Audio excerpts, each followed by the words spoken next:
Pouvez-vous vraiment croire vos propres yeux en observant des lieux qui paraissent tout simplement impossibles sur notre planète? Ces panoramas, souvent isolés et inaccessibles, semblent surgir d'un rêve surréaliste. La nature, dans son infinie créativité, a modelé des paysages si extraordinaires qu'ils ressemblent davantage à des mondes issus de la fiction. Chaque image capturée révèle une harmonie entre la couleur et la forme qui dépasse l'entendement humain. Dans cette vidéo, nous entreprenons un voyage vers les recoins les plus stupéfiants du globe, où les teintes éclatantes, les formes insolites et les phénomènes naturels s'allient pour défier la plus vive imagination. Soyez assurés que certains de ces sites vous surprendront totalement, bien au-delà de tout ce que vous avez pu imaginer jusqu'à présent sur notre Terre. Restez avec nous jusqu'à la toute dernière seconde, car les ultimes destinations dévoilées sont celles qui susciteront le plus grand émerveillement. Préparez-vous à être transporté dans un univers où la réalité se mêle à l'étrange. Dziroley est un promontoire rocheux d'origine volcanique situé sur la côte sud de l'Islande, célèbre pour son immense arche naturelle en pierre qui s'ouvre directement sur l'océan Atlantique. Le nom islandais signifie littéralement « île à la porte béante », une référence à cette large arche assez vaste pour permettre à de petites embarcations de traverser en toute quiétude lorsque la mer est calme. Le promontoire s'élève à environ 122 mètres au-dessus du niveau de la mer, offrant une vue panoramique sur de longues plages de sable noir, résultat d'anciennes coulées de lave, et sur les colonnes basaltiques qui bordent la côte, témoignant du passé volcanique de la région. Durant l'été, l'ouverture de la roche devient un nid pour les mouettes et, surtout, pour les maquereaux atlantiques au bec coloré qui se regroupent par milliers sur les falaises environnantes, créant un spectacle vivant. Le sentier qui mène au point de vue serpente le long de la falaise, offrant à chaque pas une perspective nouvelle sur l'immensité de l'Atlantique. Aujourd'hui, Dyrhólaey figure parmi les arrêts les plus prisés du circuit touristique du sud de l'Islande, parcouru en voiture ou en bus, attirant les visiteurs désireux d'admirer la combinaison saisissante de la falaise, de l'océan et de la vie aviaire sauvage. La vallée de Djúzagú, nichée dans la partie nord de la province du Sichuan, se présente comme une vallée de montagne en haute altitude, reconnue par l'UNESCO comme site du patrimoine mondial. Elle se distingue par une multitude de lacs naturels, plus d'une centaine, dont les eaux affichent des teintes d'un bleu profond et d'un turquoise éclatant, résultat d'un dépôt de calcaire et de minéraux qui se sont accumulés pendant des millénaires. La transparence de ces eaux est telle que l'on peut distinguer clairement au fond des lacs les troncs d'arbres renversés, les formations calcaires ainsi que les différentes couches de roches sédimentaires. En plus de ce réseau lacustre, Djúzagú abrite de nombreuses cascades en terrasse, des forêts primaires d'une rare pureté et une variété d'écosystèmes d'altitude. Cette région constitue également le refuge de plusieurs espèces animales rares, parmi lesquelles le panda géant et le singe doré à nez aplati. Lorsque la surface calme du lac reflète l'ensemble du ciel, la vallée semble se détacher de la réalité tangible pour évoquer un monde parallèle, paisiblement enfoui sous la fine épaisseur d'eau. Les reflets miroitants créent une atmosphère presque surnaturelle, où chaque rayon de lumière paraît suspendu dans le temps. Cette harmonie entre l'eau, la pierre et la végétation confère à Djúzagú une beauté qui inspire les voyageurs à la contemplation silencieuse. Giethoorn, un petit village niché dans la province d'Oversiel aux Pays-Bas, célèbre pour son système de canaux qui a remplacé les rues classiques. Au lieu de feux de circulation et d'avenues, la communauté se compose de voies d'eau étroites, creusées dès le XIIIe siècle lors de l'exploitation du tourbe utilisé comme combustible domestique. Aujourd'hui, de silencieux bateaux électriques, des bicyclettes et des allées piétonnes sillonnent plus de 172 modestes ponts en bois, reliant les habitations traditionnelles aux toits de chaume. Les constructions basses se dressent à quelques pas de la surface de l'eau, entourées de jardins méticuleusement entretenus dont les reflets se mirent dans les canaux paisibles. Dans le cœur historique du village, aucun bruit de moteur ne trouble le calme. Le son le plus audible provient du bruissement des oiseaux, du léger clapotement de l'eau et du rire lointain des passagers à bord des embarcations. Au crépuscule, Une lumière dorée enveloppe la surface lisse des eaux, transformant Githorne en une véritable invitation à ralentir le tempo, à se perdre dans le doux murmure des canaux tranquilles et à oublier la frénésie du monde contemporain. Les ruelles bordées d'arbres et les maisons aux façades en pierre offrent un tableau pittoresque où chaque reflet raconte une histoire de sérénité et de tradition, rappelant aux visiteurs la beauté d'un mode de vie où le temps semble s'écouler plus lentement. Shirakawa-go est un village de montagne situé dans la préfecture de Gifu, au Japon, et reconnu comme le site du patrimoine mondial de l'UNESCO. Le village est célèbre pour ses habitations au style Gassho-zukuri, caractérisé par de très grands toits en chaume très pentus, dont la forme rappelle deux paumes jointes en prière. Cette conception particulière a été pensée spécifiquement pour supporter l'abondante neige hivernale qui pèse lourdement sur les toits. Les toits, recouverts de chaume épais, forment une pente si abrupte que la neige glisse le long des pentes, évitant ainsi l'accumulation dangereuse. Une grande partie de ces maisons possède plus de 200 ans d'histoire. Elles sont entièrement construites en bois, sans l'emploi d'aucun clou métallique, ce qui constitue un exploit remarquable de l'artisanat du charpentier. L'absence totale de clous métalliques reflète une maîtrise du travail du bois où chaque pièce s'emboîte avec une précision millimétrique. Autrefois, la communauté locale subsistait grâce à l'agriculture et à la sériciculture, exploitant les vastes greniers situés sous les toits pour l'élevage des vers à soie. Les espaces sous les toits, autrefois transformés en serres improvisées, offraient une protection idéale pour les vers à soie qui nécessitent une température stable et une humidité contrôlée. En hiver, la neige recouvre intégralement les toits et les champs, dessinant un tableau d'une quiétude presque féerique. Lorsque la saison froide s'installe, le paysage se voile d'un manteau blanc uniforme, créant une atmosphère silencieuse où le seul bruit perceptible est le craquement lointain de la neige sous les pas. En se tenant au cœur de ce village ancestral et en observant la fine fumée qui s'élève des foyers de cuisine au-dessus des toits enneigés, on ressent le rythme lent et persistant d'une vie qui se conserve depuis plusieurs siècles, rappelant le souffle du temps qui s'écoule doucement. Dettifoss est considérée comme l'une des chutes d'eau les plus puissantes d'Europe, située dans le parc national de Vatnajökull, au nord-est de l'Islande. Cette chute, nichée au cœur d'une région volcanique, se trouve à proximité de formations de lave solidifiées qui témoignent de l'activité géologique intense de l'île. Sa hauteur s'élève à environ 44 mètres, tandis que sa largeur atteint près de 100 mètres, et le débit moyen d'eau dépasse plusieurs centaines de mètres cubes chaque seconde, s'écrasant avec un grondement assourdissant dans le canyon de Jökulsárgljúfur. L'alimentation de Dettifoss provient de la rivière Jökulsá-Afjöllum, qui puise ses eaux dans les glaces du glacier Vatnajökull.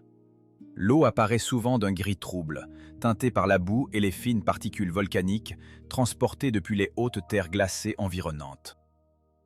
Le bruit du torrent qui chute génère des vibrations si intenses qu'on peut les ressentir dans le corps, même en se tenant à une certaine distance du bord. Les vibrations ressenties se propagent à travers le sol rocheux, créant une sensation de frisson qui parcourt le corps, comme si la terre elle-même résonnait au rythme du torrent. En s'avançant le long du précipice et en plongeant le regard dans le tourbillon d'eau furieuse, au milieu d'un paysage basaltiquement aride et froid, on perçoit pleinement la force primitive de la nature islandaise. Les grottes de Waitomo, nichées sur l'île du nord de la Nouvelle-Zélande, forment un vaste réseau de cavernes calcaires célèbres pour leurs plafonds souterrains qui évoquent un ciel nocturne parsemé d'étoiles scintillantes. Cette lumière bleue et mystérieuse n'est pas le fruit d'un éclairage artificiel. Elle émane naturellement de plusieurs milliers de larves bioluminescentes appartenant à l'espèce Arachnocampa luminosa, plus communément appelée ver luisant. Ces créatures minuscules pendent aux parois comme de délicats pendules, diffusant une lueur douce et phosphorescente afin d'attirer les insectes volants vers les filaments de soie collante qu'elles tissent. Filaments qui descendent en fines nappes semblables à des filets invisibles et qui capturent leur proie avec une efficacité silencieuse. Le système de cavernes s'est sculpté au cours de millions d'années, lorsque l'eau de pluie a lentement dissous le calcaire, modelant ainsi des stalactites et des stalagmites complexes, sinueuses et parfois gigantesques, qui créent un véritable labyrinthe naturel.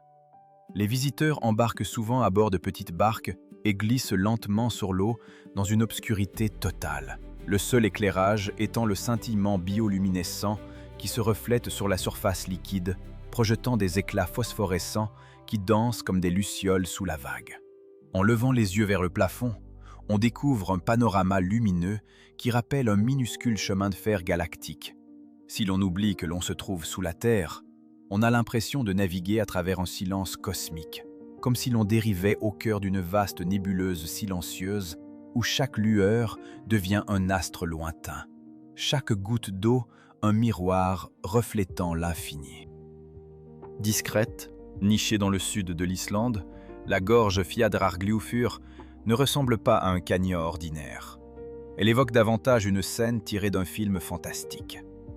S'étendant sur près de 2 km de long et atteignant une profondeur d'environ 100 mètres, elle a été sculptée lentement par les eaux du fleuve Fjädr après la fin de la dernière période glaciaire. Ces 2 parois abruptes sont constituées de roches sédimentaires tendres, aujourd'hui entièrement enveloppées d'un épais tapis de mousse verte qui confère à l'endroit une palette de couleurs surréalistes. Au fond, la rivière serpente en douces courbes, créant un contraste saisissant avec le relief volcanique qui l'entoure. Des sentiers aménagés le long du rebord permettent aux visiteurs d'observer la gorge étroite et de suivre le cours de l'eau tout au long de la vallée. Le silence qui règne ici, ponctué seulement par le clapotis de l'eau, accentue l'atmosphère mystique du lieu. La lumière filtrée à travers la canopée de mousse donne aux parois une teinte verdâtre qui semble presque irréelle.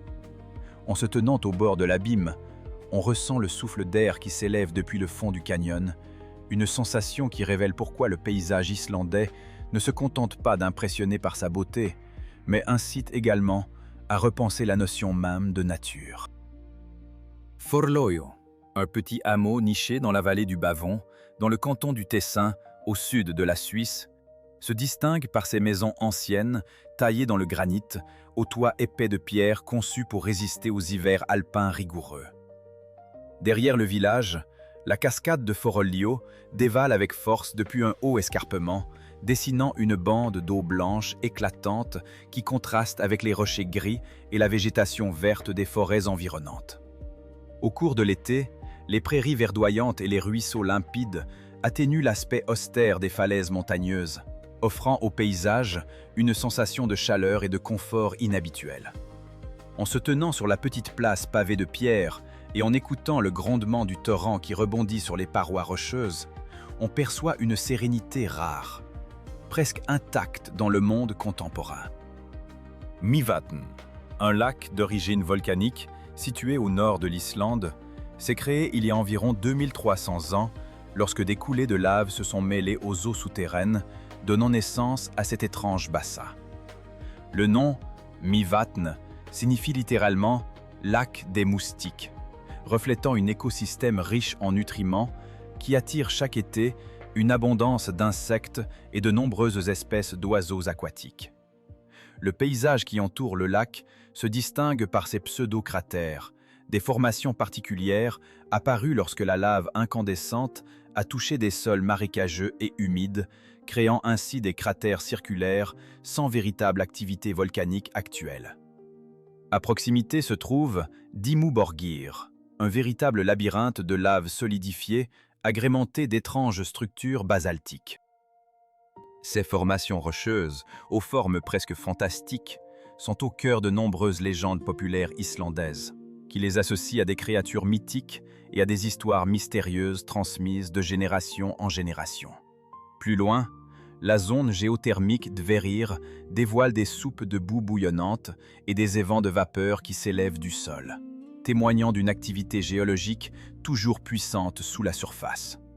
En parcourant les environs de Mývatn, on ressent clairement l'interaction entre le lac paisible, les roches volcaniques et la vapeur géothermique qui s'échappe dans l'air froid du climat nordique. Cette combinaison unique crée une atmosphère à la fois sereine et mystérieuse, où chaque pas rappelle la force primitive de la terre islandaise et la vie qui persiste malgré les conditions rigoureuses.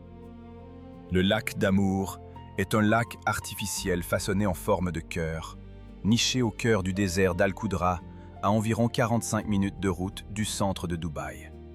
Lorsqu'on l'observe depuis les airs, les deux plans d'eau reliés entre eux dessinent un symbole de cœur net et immédiatement reconnaissable, entouré d'un vaste cercle de milliers d'arbres plantés selon un schéma minutieusement élaboré. Cette attraction a été inaugurée en 2018 comme un espace public à ciel ouvert, intégré au milieu austère du paysage désertique des Émirats arabes unis.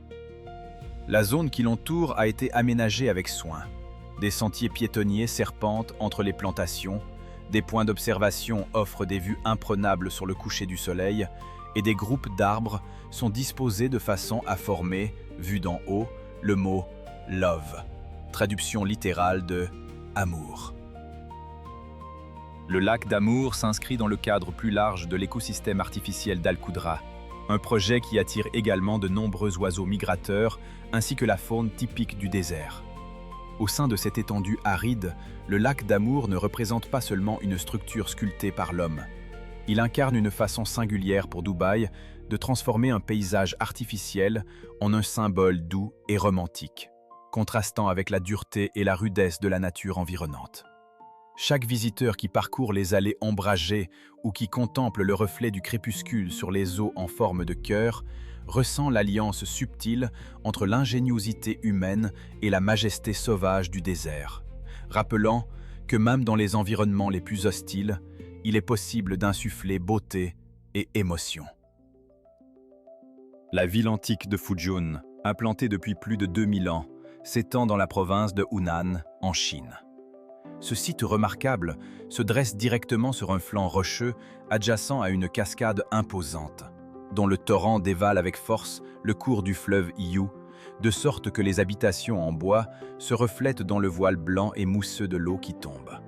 L'architecture caractéristique comprend les maisons en palissade des Tujia, qui s'accrochent étroitement au rebord de la falaise et sont reliées entre elles par d'anciennes sentiers de pierre usés par le temps.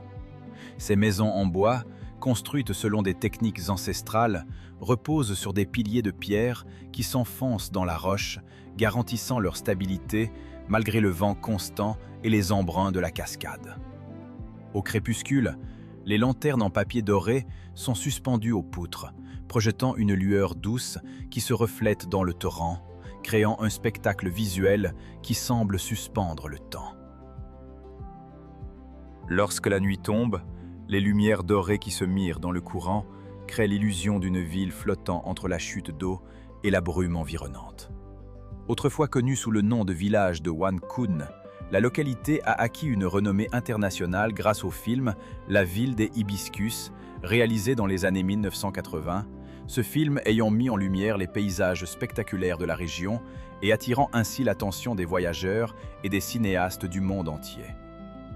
En suivant la voie humectée de pierre qui serpente le long de la cascade, le visiteur ressent intensément la rencontre entre l'architecture millénaire et la puissance brute de la nature qui encercle cet endroit.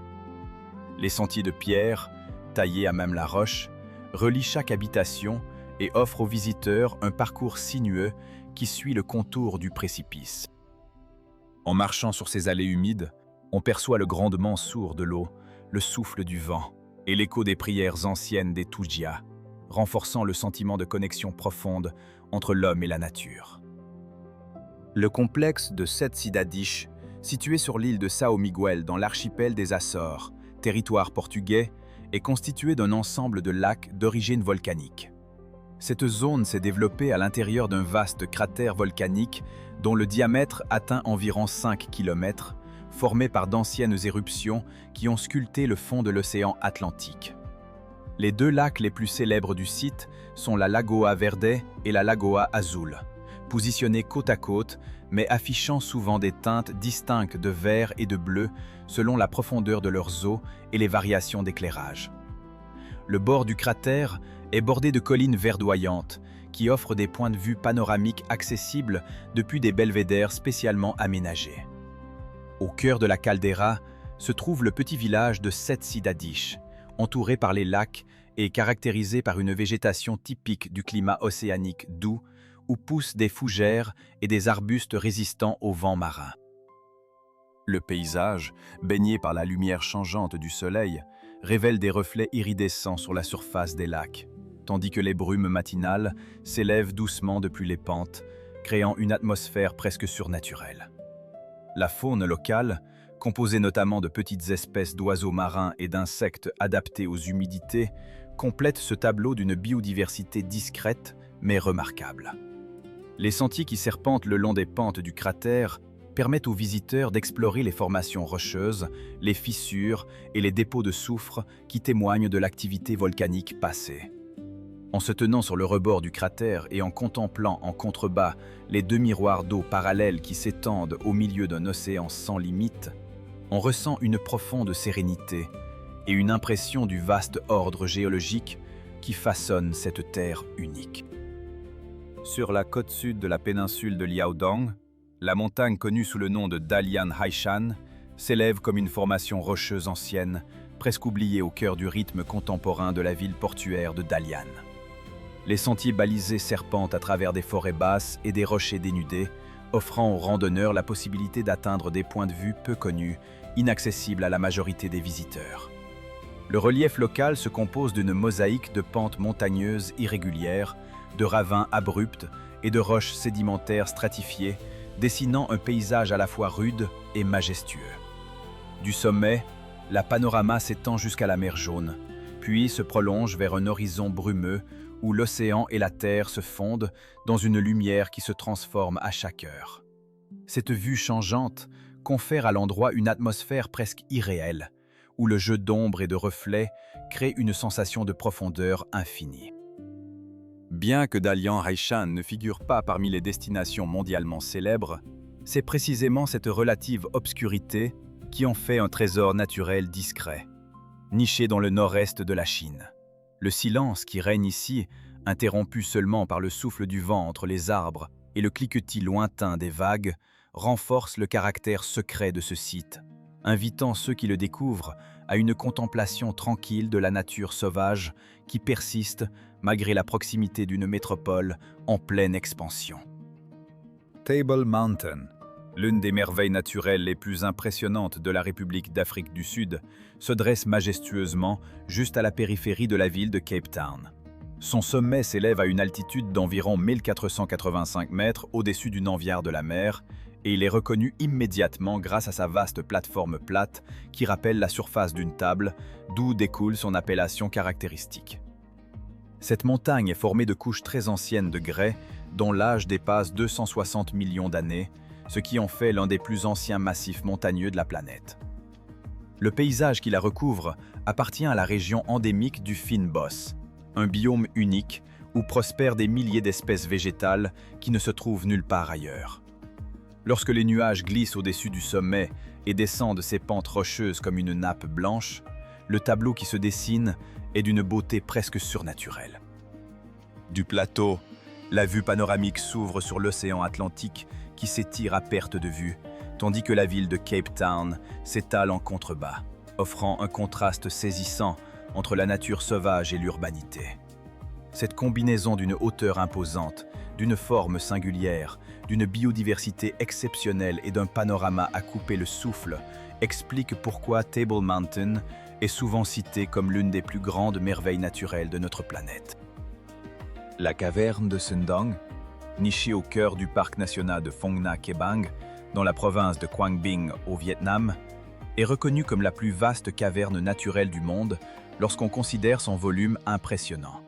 Elle a vu le jour il y a environ 2 à 5 millions d'années, à l'époque où l'eau d'une rivière souterraine a lentement dissous le calcaire, sculptant un espace souterrain d'une ampleur colossale.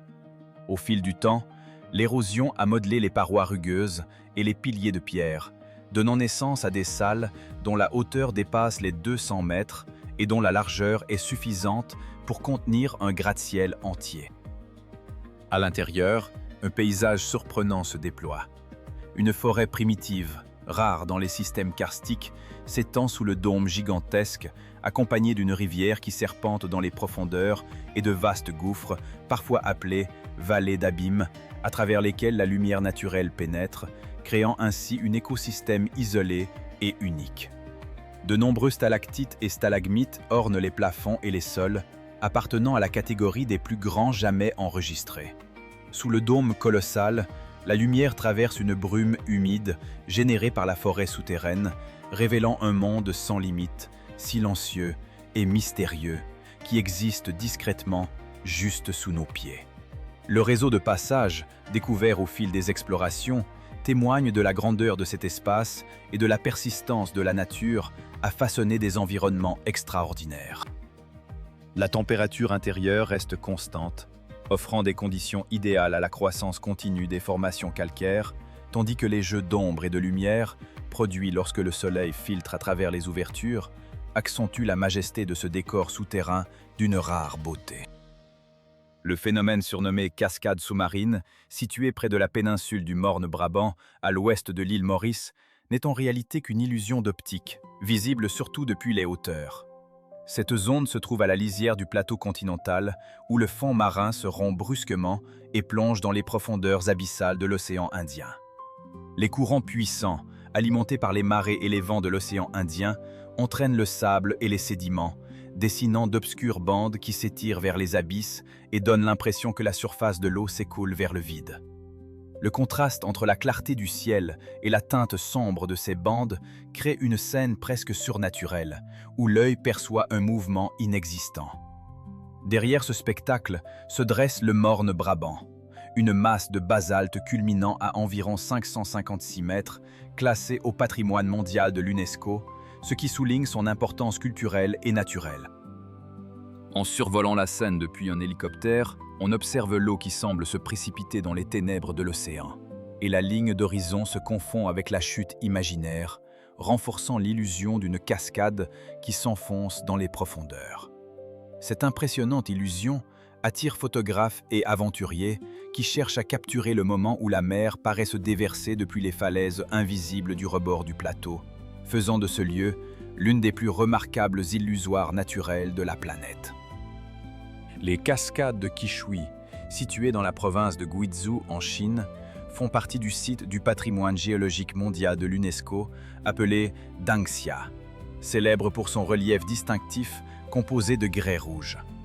Dans cet endroit, les chutes d'eau dégringolent le long de falaises aux teintes écarlates, créant un contraste saisissant entre l'écume blanche et les roches sédimentaires riches en oxyde de fer.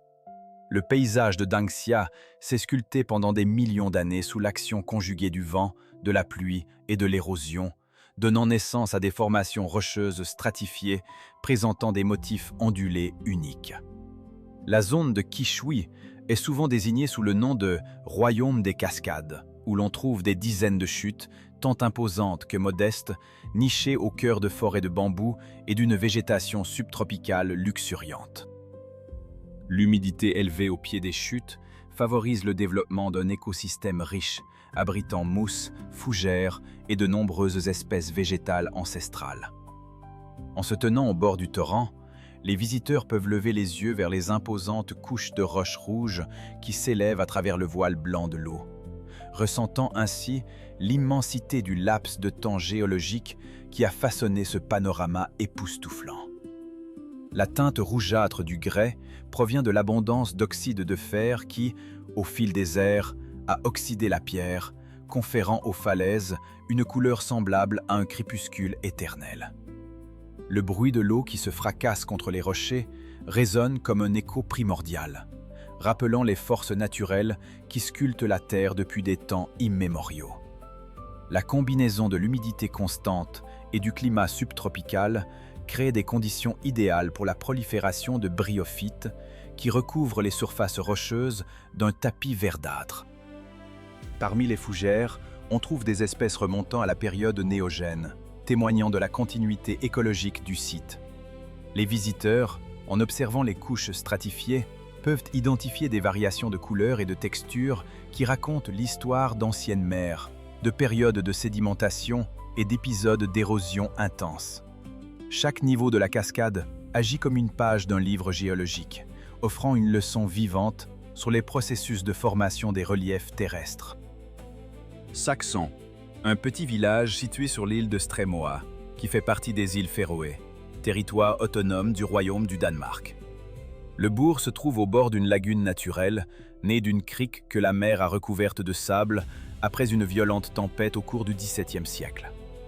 Cette lagune communique avec l'océan Atlantique par un étroit passage et son niveau d'eau varie au rythme des marées, créant un paysage en perpétuelle mutation entre les eaux de la mer et les dunes de sable qui apparaissent à marée basse.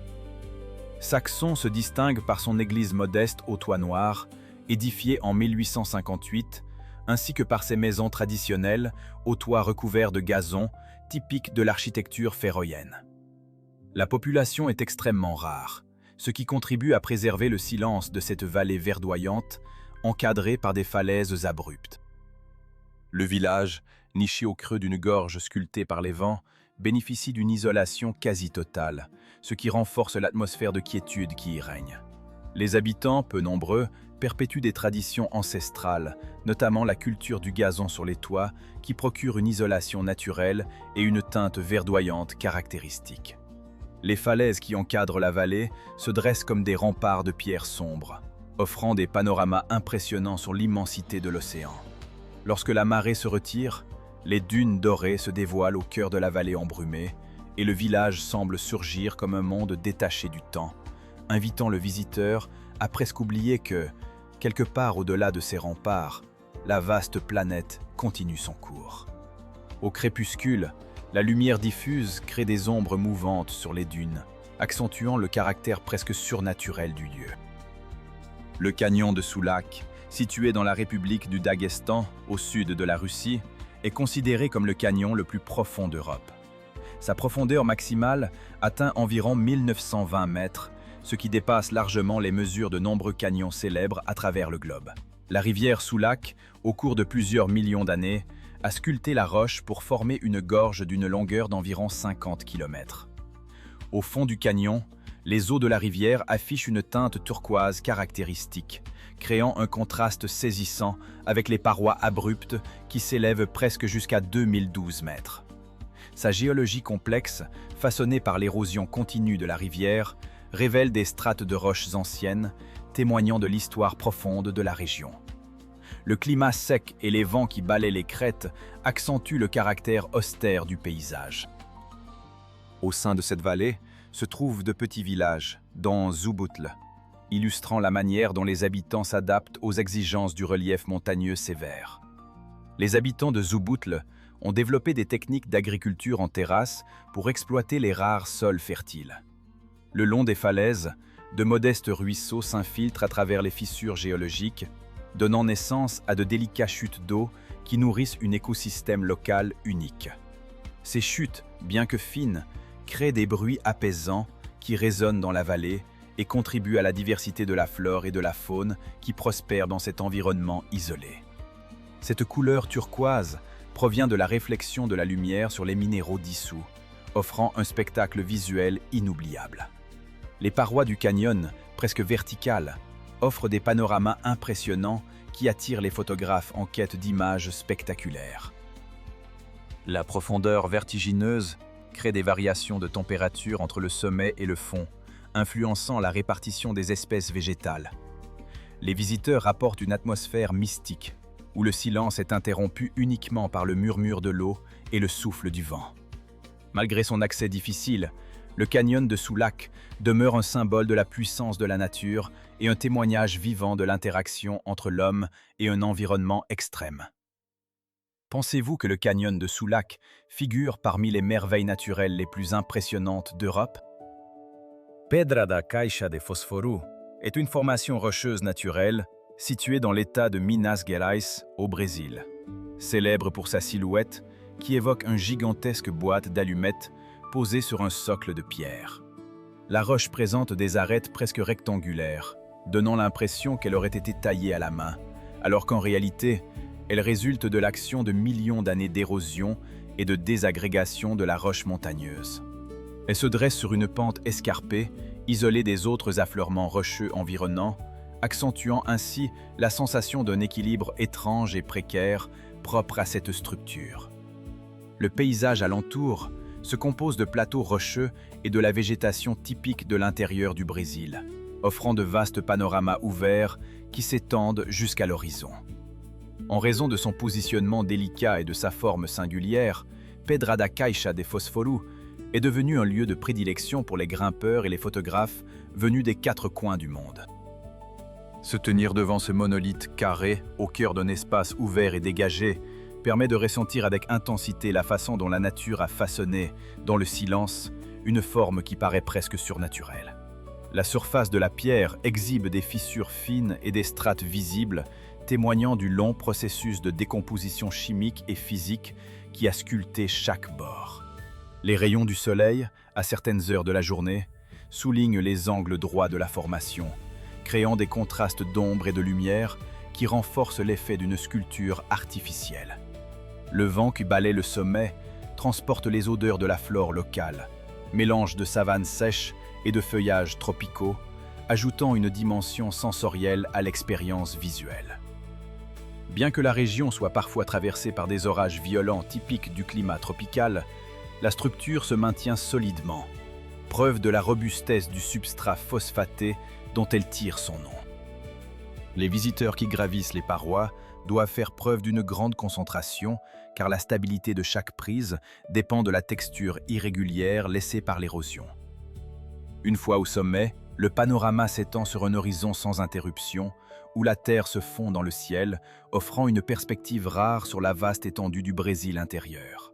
Les légendes locales racontent que ce rocher aurait servi de repère aux explorateurs du XIXe siècle qui, en traversant les vastes plaines, utilisaient son aspect remarquable pour orienter leur route. Aujourd'hui, malgré l'accès relativement difficile, les sentiers balisés permettent aux aventuriers de rejoindre le site où chaque pas révèle l'harmonie entre la dureté du minéral et la douceur du paysage environnant. Ainsi, Pedrada Caixa de Fosforu demeure non seulement un témoignage géologique, mais aussi une source d'inspiration pour quiconque cherche à contempler la capacité de la nature à créer des formes d'une beauté presque architecturale. Le parc national du Serengeti, niché dans le nord de la Tanzanie, constitue l'une des plus immenses et des plus préservées savanes d'Afrique. S'étendant sur une superficie qui dépasse 14 000 km², il comprend des plaines herbeuses infinies, des forêts ouvertes où la lumière filtre doucement, ainsi que les acacias caractéristiques qui ponctuent le paysage comme de vieilles sentinelles. Le Serengeti est renommé pour la grande migration qui se déroule chaque année. Pendant ce phénomène, plus d'1 500 000 gnous parcourent les vastes étendues, accompagnés de centaines de milliers de zèbres aux rayures éclatantes et de multiples gazelles agiles, tous en quête de pâturages plus verts et de nouvelles ressources. Cette même contrée abrite les redoutables prédateurs que sont les lions, les léopards et les hyènes, dont la présence assure le maintien d'un équilibre naturel fragile.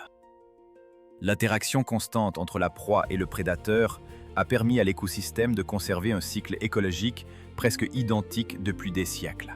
Au centre de ces horizons herbeux, les troupeaux d'antilopes s'étirent jusqu'à la ligne du ciel, transformant le Serengeti en l'une des scènes sauvages les plus majestueuses et impressionnantes que la planète puisse offrir.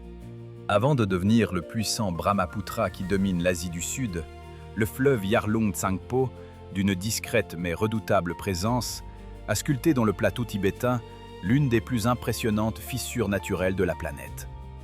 Sa source s'élève à une altitude supérieure à 4570 mètres, où les eaux naissantes amorcent une descente vertigineuse le long du versant nord de l'immense chaîne de l'Himalaya. Ce parcours traverse un relief rude et quasi inexploré, où les traces humaines sont presque inexistantes, jusqu'à ce que le cours du fleuve effectue un virage brutal près du sommet sacré de Namcha Barwa.